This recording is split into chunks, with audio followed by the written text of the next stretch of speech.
বিএনপির চেয়ারম্যান হিসেবে দায়িত্ব নেওয়ার পর দ্বিতীয় দিনের মতো গুলশানের দলীয় কার্যালয়ে এসেছেন বিএনপির চেয়ারম্যান তারেক রহমান। দেশে ফেরার পর থেকেই নিয়মিত অফিস করছেন তিনি। আজও সময় মতো গুলশানের চেয়ারপারসনের কার্যালয়ে আসলেন তারেক রহমান।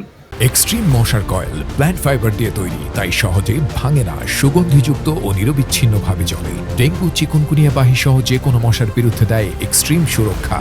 এখানে দলীয় সাংগঠনিক বিভিন্ন বিষয় নিয়ে আলোচনা করবেন, একই সাথে নেতাকর্মীদের সঙ্গে আগামী নির্বাচন নিয়ে বৈঠকও করবেন।